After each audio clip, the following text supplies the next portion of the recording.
to talk about how to become a good web developer. And when I say a good web developer, I mean in the Aristotelian sense of goodness, of moral goodness, right? So how do I be a principled web developer in today's world? So my entrance into this, I actually went through a coding bootcamp earlier this year, and that was how, around the time I started asking these questions of, what actually is going on in the coding world? What are the tools that we're using? Because I see just this huge, there's so many different choices that we can be making throughout this, right? I mean, I think a lot of people, when we get into coding, we're asking, what language should I learn, or what tools should I learn, what web development tools should I learn? And there are just so many things that it's really hard to make a decision. So with this aspect of thinking about choice, obviously it's a really subjective idea, right? Making choices is a subjective thing to each and every one of us, and it's personal. So I just want to give you a little bit about my background and some of the conceptual frameworks that guide me in making my personal choices. And so I have a background as an environmental scientist. That's what I studied in undergrad. I've worked in many positions as a field ecologist, performing field research. I studied the philosophy of science and technology also while I was an undergrad, and that's something that's driven a lot of my own conceptual explorations. And in general, I like to think of myself as a humanist and someone who's trying to provide value, positive value, and provide models of well-being to the organizations that I'm surrounded by. And so in general, my idea of what makes a community its best, right, is when a community is capable of allowing the individuals within it to create meaning, collaborate, and create meaning together. And so the role of a web developer and a technologist is to, in my opinion anyway, is to create technology that allows us best to allow communities to do just that, so that the individuals within those communities can collaborate and create meaning and find meaning by sharing ideas with each other. So at the beginning of this year, when I decided to join a bootcamp, of course, I didn't really know what tools I was going to be using. I was having a hard time trying to figure out where to start, and I think that's pretty typical. But my idea for why I wanted to get involved in web development was, I think, similar to a lot of people, in that I was interested in finding a position in which I could have higher potential for a higher wage, higher salary. I liked the idea that I could have remote work, just because maybe I could reduce my commute. I had tried some object-oriented programming and I enjoyed coding, right? And so with that, I felt, maybe there's some capacity for me to have a creative job, a creative and technical role somewhere. And I think this is a pretty common story you hear from people, especially people who are attending boot camps, is I wanted to make this change in my life, and so I made this drastic decision to go to this school in hopes that when I come out of it, I will have a career and I'll have more capacity to fulfill myself and to explore different sorts of projects. That was my idea, especially. I liked the idea that if I had more time and more money, then maybe I would have more time to create art and play guitar, or interact with people in my community, maybe get involved in plays or something, anything. And so I will say, when I got involved in the boot camp, that I did find a lot of personal meaning in it, honestly. So going through the experience, it was a great, I guess the biggest merit that I have that I could give to a boot camp is that you do allow yourself the opportunity to surround yourself with other people who are learning these technical skills, right? So you have an immersive learning environment that's very collaborative and it's very fulfilling. Personally, my own role in the boot camp, I found that when I started to learn a lot about how to learn personally, and I think the big idea for myself was that the best way for me to learn is through articulation.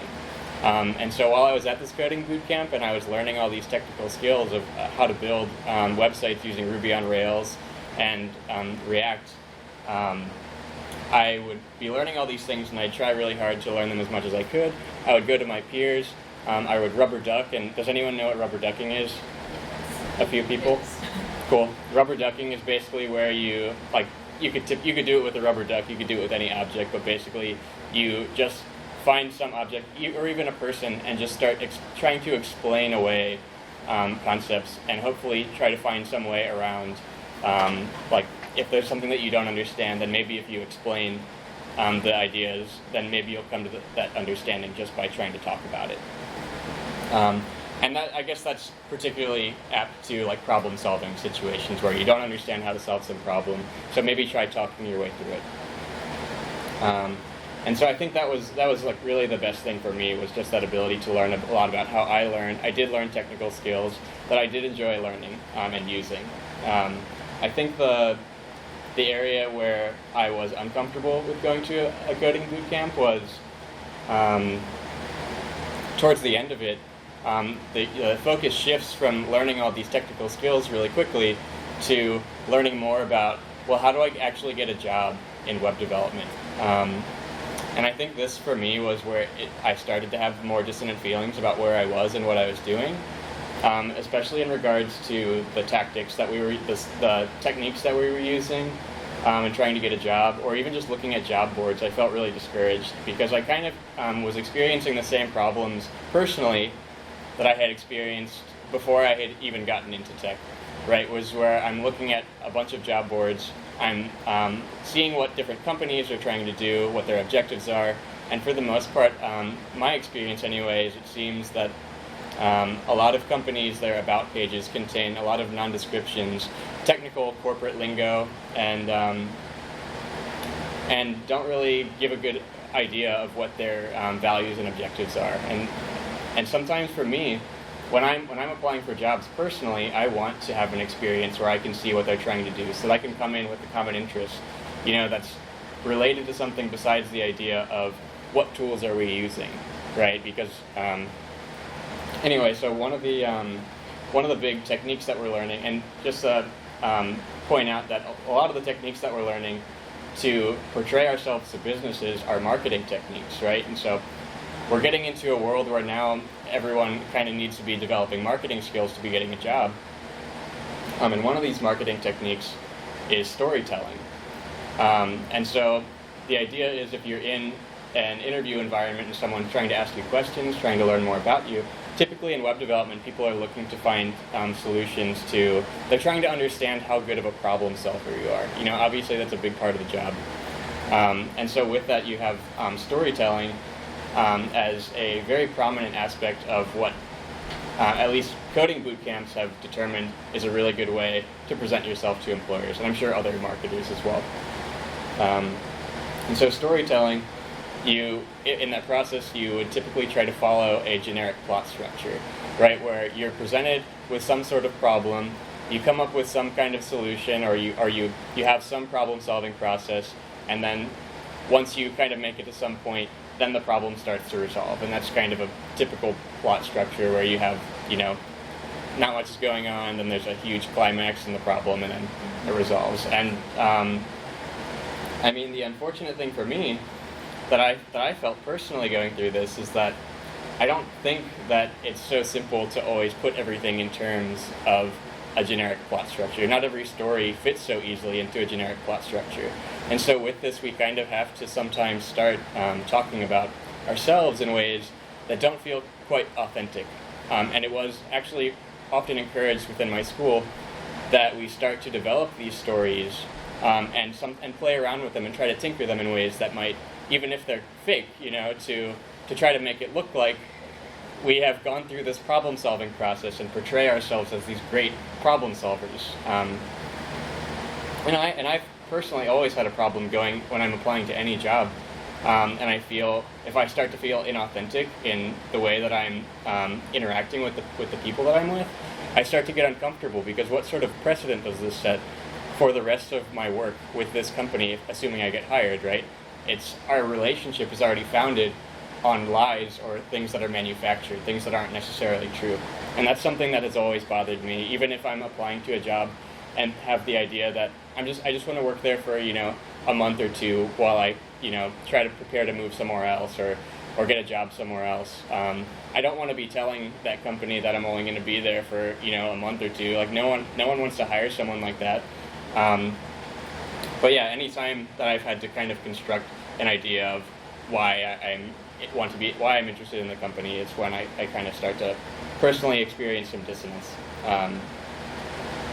And so I guess one of the ideas that I started to recognize, and I also have done a little bit of reading about, is this idea that in more and more technical work environments, we perceive this, and myself included, perceive this inability to express or to experience emotional gratification in our workplace, because we don't necessarily always agree or agree fully or endorse the objectives of the company that we're working for. And there are times that is going to happen to us. And so the only gratification that we have access to in these situations, and I think it's very relevant in the tech world, where we're trying to, many of us, and I've seen it in boot camps now, that so many people are playing this numbers game, just applying to as many jobs as they can, that maybe the only source of gratification we can receive from these jobs is a sort of intellectual gratification, when we experience that technical sweetness of having achieved or overcome some problem in our technical problems, in the code that we're building, or whatever it is. And so, unfortunately, right, what do we do when we feel that we don't approve of the industries that we're in? And this is something that I've come across a few times across a couple different industries. And only recently have I started to recognize that maybe there are solutions. But of course, this brings us to what the titular question of this talk, right? How do I become a good web developer if I can't be honest with the companies that I'm applying for?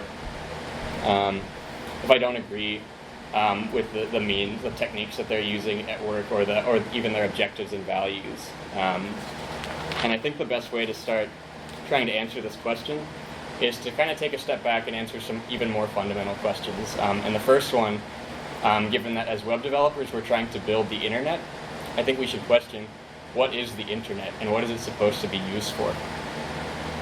And I guess I have a few different ways that we could define the internet, but the primary ones that I have in mind are, one, it's a means of connecting people throughout the world and allowing for communication. It's a means of organizing information. It's a way of connecting computers globally, and it's a way of augmenting our social networks. And so I think one of the problems that we're experiencing now is that the internet doesn't necessarily represent its primary definitions anymore, or at least its primary purposes are starting to become stifled as a result of primarily advertising and marketing, which are kind of changing around the way that it is organized. And so I want to take a moment to just give a little bit of a history on advertisement and marketing, actually, as I find this is really relevant to our jobs as web developers, given that most of the jobs that I've seen involve marketing in different ways, or advertising. This is a huge part of the tech industry.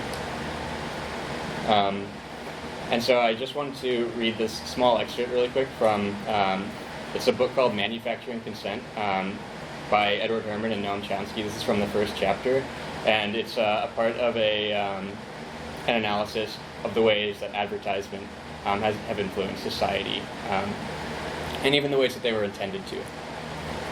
In arguing for the benefits of the free market as a means of controlling dissident opinion in the mid-19th century, the Liberal Chancellor of the British Exchequer, Sir George Lewis, noted that the market would promote those papers enjoying the preference of the advertising public. And so what this is saying basically is that in argument for the free market, advertisement can act as a means to control opinion within our society through media, by subsidizing media essentially. And this acted as a way to marginalize and exclude even radical and working class media press organizations, and gave advertisers direct control over the way that they can direct control over what sorts of content is even allowed in media. And so, of course, advertisers wanting to have that control are their primary audience is advertisers who want people to buy their products. They're primarily reaching out to an affluent class, right? People who have the money to spend on the products that they're trying to sell. And so with this, they wouldn't want to promote any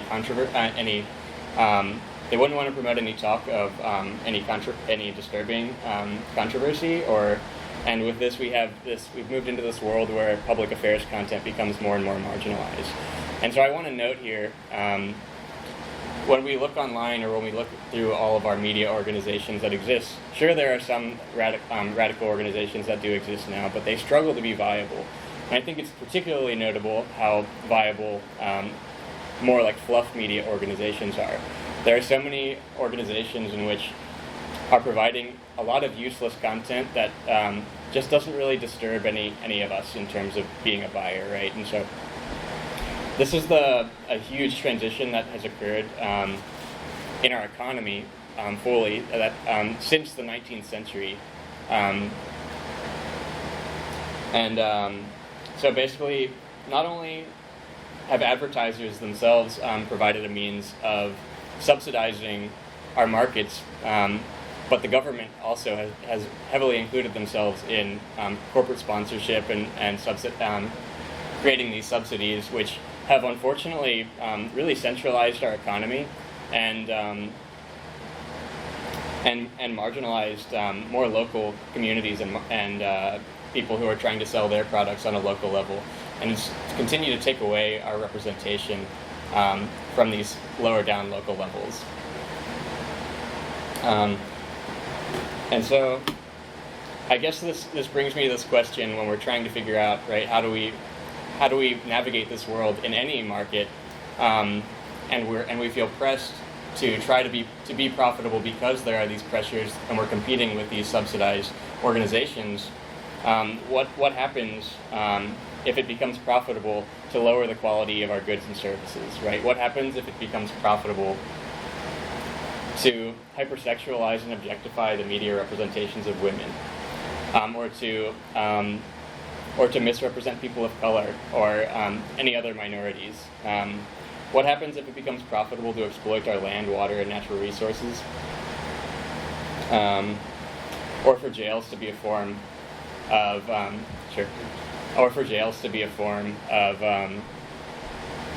punishment as opposed to rehabilitation.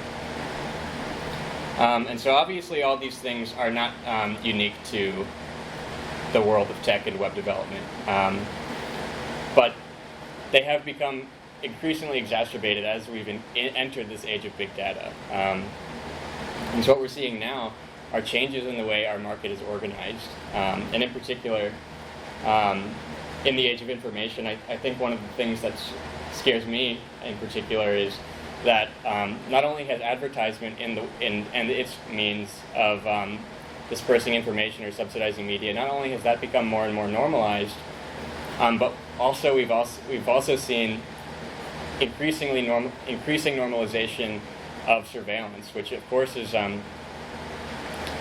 really intrusive, but it's also kind of changed what our market looks like. Because now we have these internet platforms like, let's take Google and Facebook, for example, which are these leaders of the big data, leaders in the age of information, let's say that. And how does their market work? Who are their customers?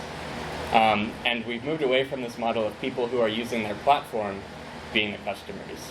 As a Facebook user, I would no longer be the customer. They provide this service for free to me, or for free.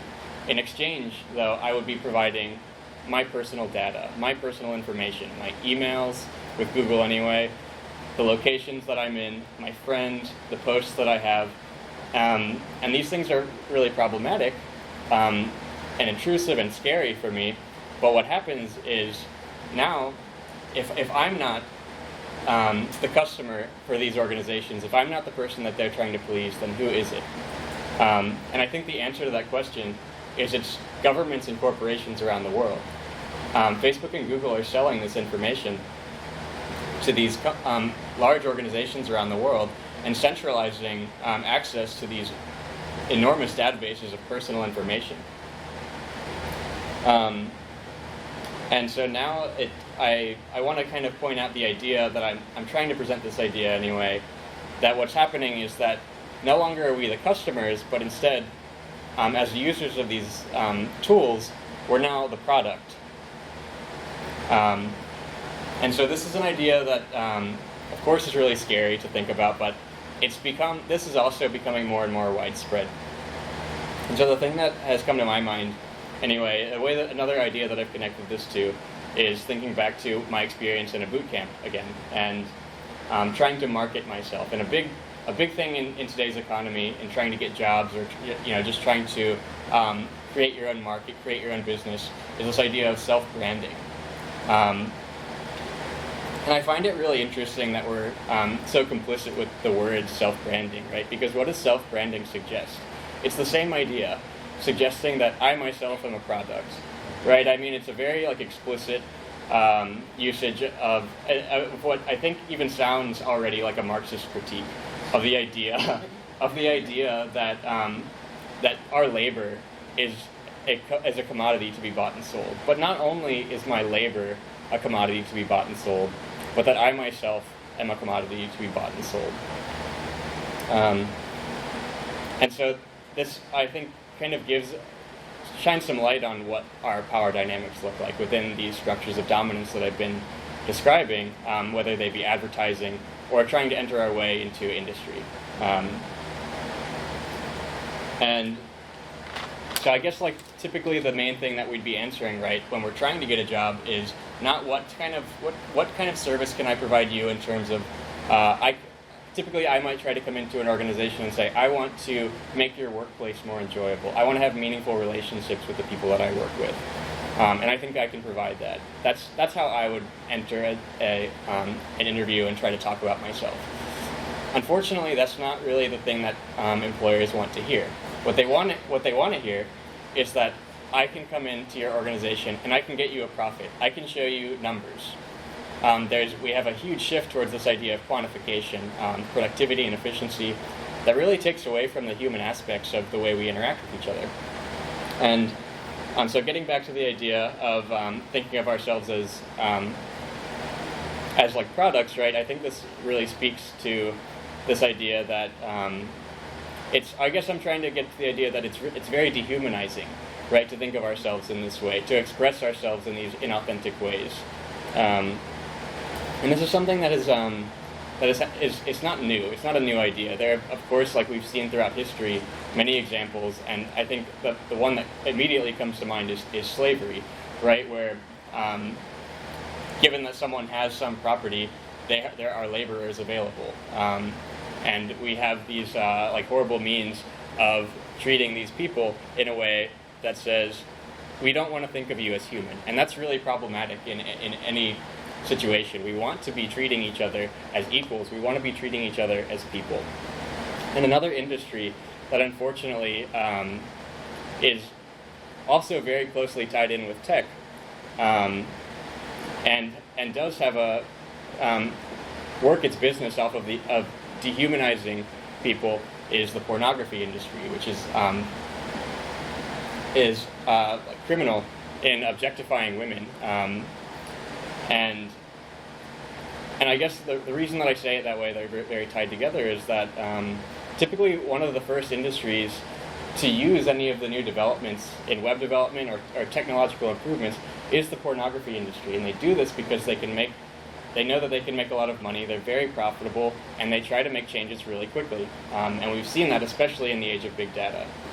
And so one of the things that I didn't bring up earlier, but I will bring up now, is the idea when I was in my bootcamp class talking with my career service mentors, just as a group, everyone in the class, there were a couple women in my class who were asking the mentors, I want to come off as confident in an interview situation, but how do I come off as confident without sounding like a bitch, right? And I think this is it's really interesting when we think about the sort of dynamics that are occurring as a result of the technology that we're using, and the media representations that are existing, whether they be in pornography or even in just the pornographic like subliminal messages that occur in advertisements, and increasingly so.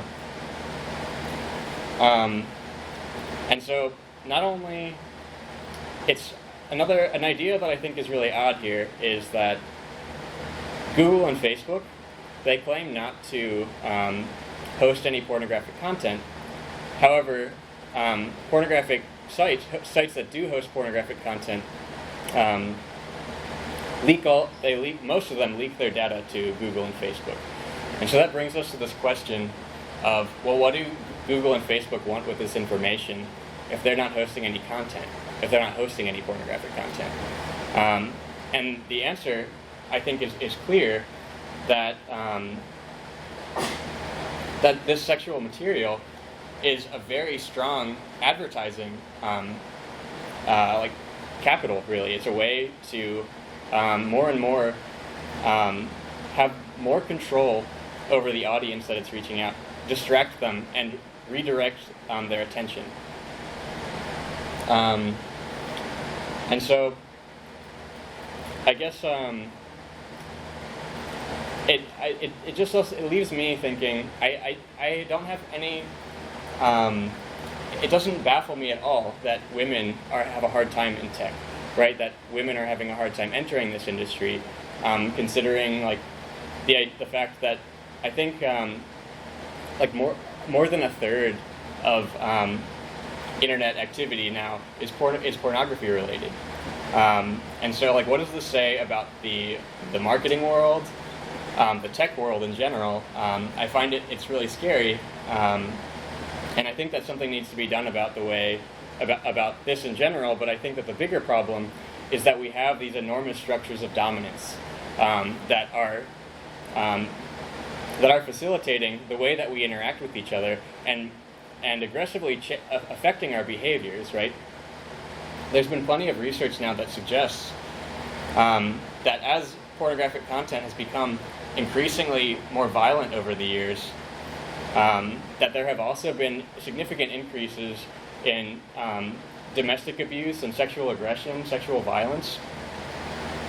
And I think that if we want to move away from some of these problems, then it requires a significant change in the way that we organize together. And I think that the best way that I see personally to create more, to change the way our communities are structured to be more positive, is through web development. That is what the role of a web developer is to try to create better structures, better infrastructure for us to interact over. And maybe this involves trying to move away from using so much advertisement, or moving away, more in particular, from using surveillance tools, and moving away from the idea that property, in general, is something to be dominated, and moving more towards this idea that property itself is not something to be dominated, but it's something that we have responsibility for, and that we need to share responsibility for. So for me, what I've started to look more towards cooperative organizations, especially in tech, as a means of having this idea that everyone within an organization is on equal terms and has like one person, one vote. Everyone has an opportunity to share their opinion.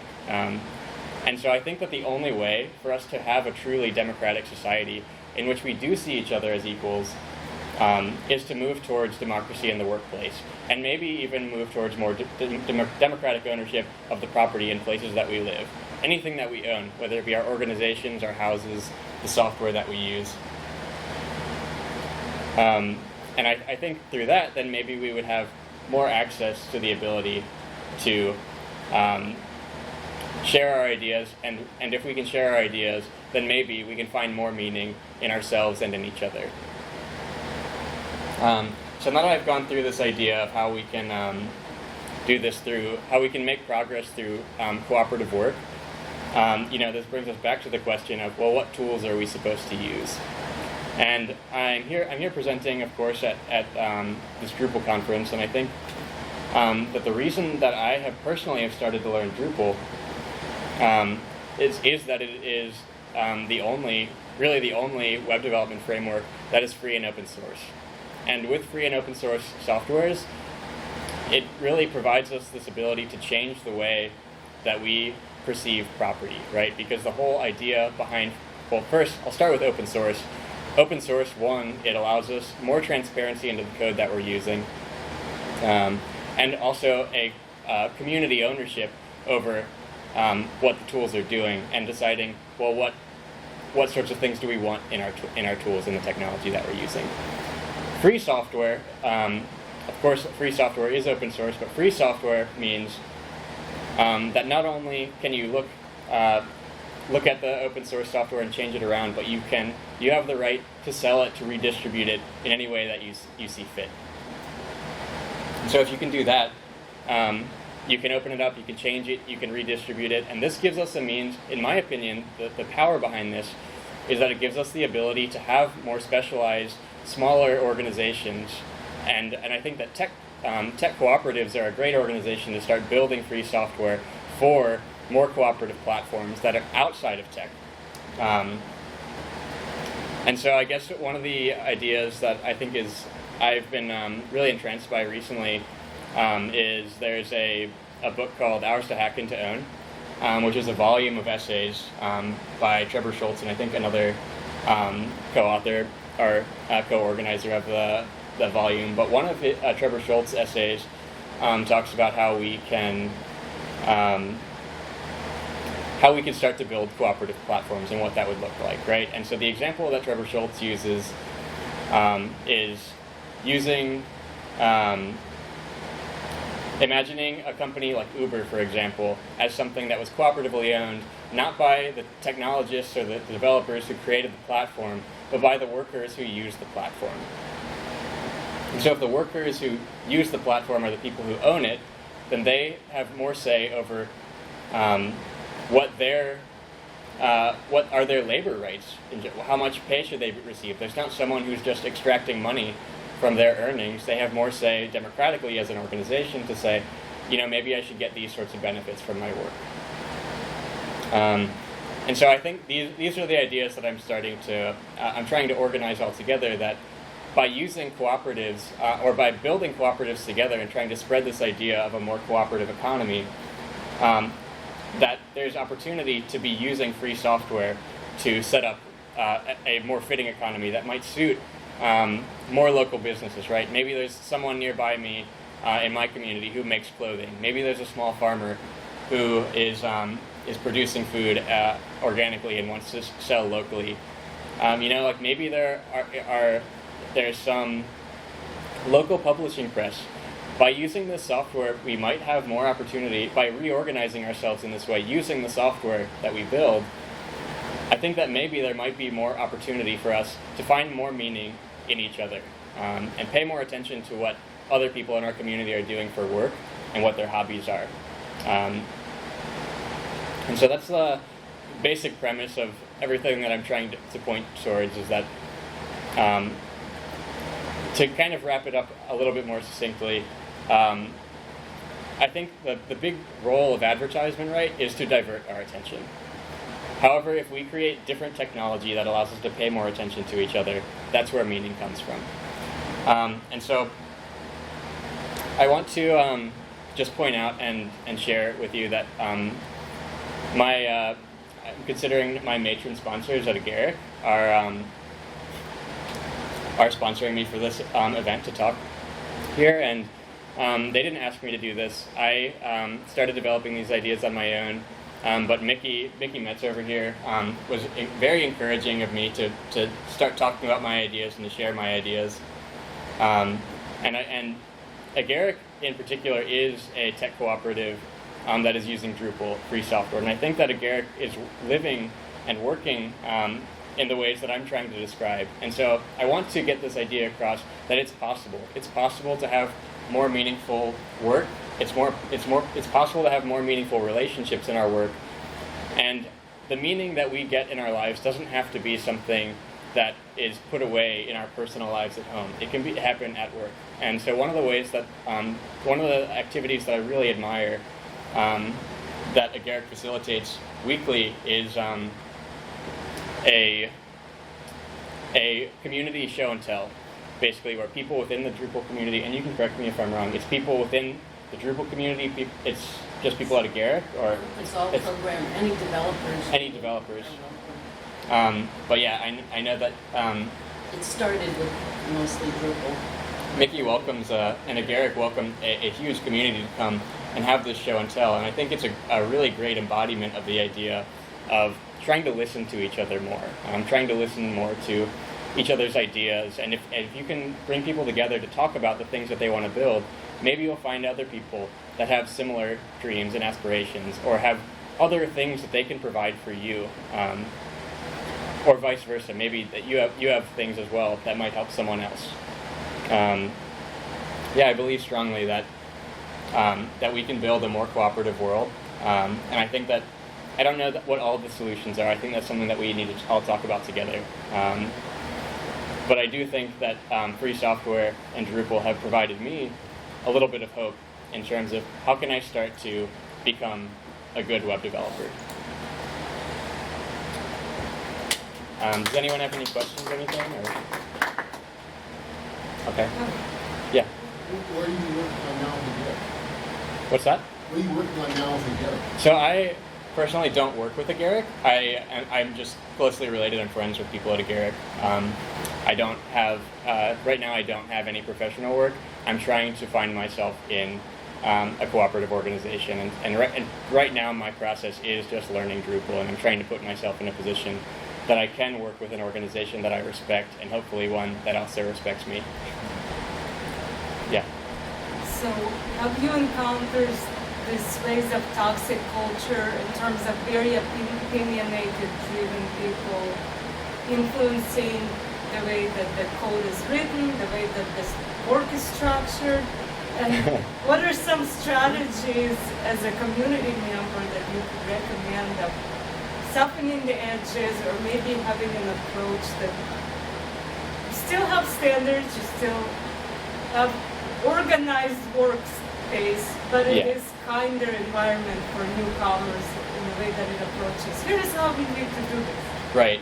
I mean, that's what I can't say that I necessarily have the answer to that question, right? But I would say that my thoughts and things that I've heard from others who advocate for more like more cooperative economy is to start kind of just bringing up the suggestion, like, what if we tried to work in a more democratic manner, right? And so maybe, like, ultimately, if, you know, assuming that people feel somewhat comfortable, there is, you know, opportunity for people to start suggesting to the people who own their companies, what if we could move towards a cooperative model for our organization? Obviously, that's not always something that's going to be accepted, but maybe I'm right now, anyway, in this moment, I'm sort of entertaining the idea that maybe that's the idea of a more cooperative workplace is something, just these concepts could be introduced to a smaller work environment. The idea that you're presenting, I think, suggests that, you know, like, sometimes there are toxic people that we work with, and, you know, I don't really know what to do about that besides just try to be a positive person in the environment, and along with the ideas that I've been suggesting, try to do your best to pay attention to the people around you and listen. But, you know, of course, you don't want to sacrifice your own, like, personhood in that process. You have to seek allies also. Yeah, you're right. That It's maybe like being quiet because they think they're the only one who feels this way. Yeah. So definitely, I'm looking for a world where we can start opening up and talking about, you know, things like this and the way that we feel in our workplaces. Where I'm coming from is I myself am becoming more opinionated in the way that I write and the standards that I adhere Sure. to. Mm-hmm. But I organize a get-together for just people, students, anybody who wants to learn to write code. And I find myself sounding very mean. No, we do not target, you know, whatever, HTML. Yeah. We only do classes.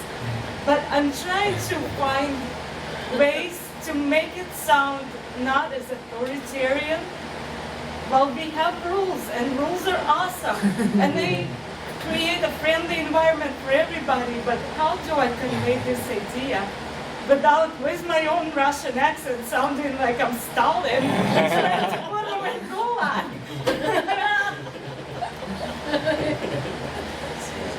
Yeah. Yeah, I don't know. I mean,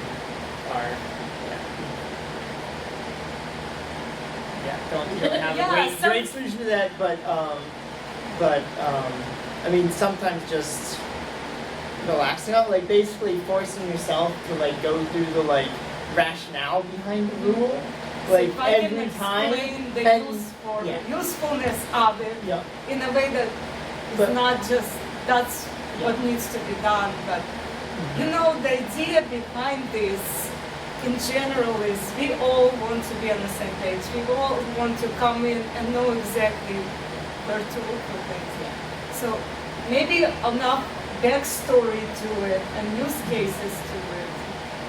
And just actually approaching it with the idea that like, you know, when there's time, like you're gonna go through with it and be open to it, actually being challenged or being like, is it actually this important? Is it necessary? Yeah, so just let it go. But I mean, and then being aware that there are things like, tabs versus spaces. It's like I can completely acknowledge that tabs is superior. It lets you set your IDE to display it at any width.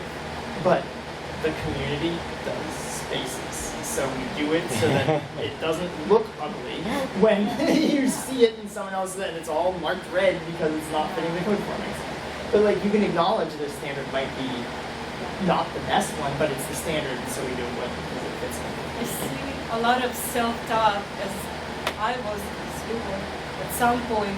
We learn from different tutorials and different people, and then we get so confused. But the way I saw it done was very different, and then it's, I don't know, the people that I interact with and they come to my house, they get really intimidated and scared, and they have their opinion wiped out by every tutorial because every tutorial teaches them differently. And they encountered somebody like me that's very opinionated and has worked in an environment that was structured. And I tell them, no, this is how it needs to be done. And they get intimidated.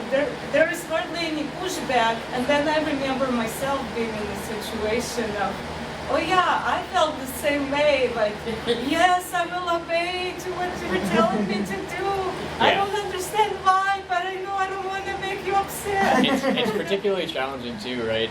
This predicament because I think, like, I remember when I first started learning object-oriented programming. One of the things that I found to be one of the things that entertained me the most in the process of learning was that there are so many different solutions to solving the same problems. And sure, it is good to have standards when you're working as a group of people. And it's tough when some of those people happen to be just learning and they don't necessarily it's tough to have to be implementing like a democratic environment in that sense because there are people who aren't who don't have the experience to really have a voice in that. So and you want to make their entrance smooth. You want to get them excited. You want to show them this is not a place where I squash you as a human being and remold you the way I want to see you. This is a place where you don't get intimidated when you make mistakes, where we all grow.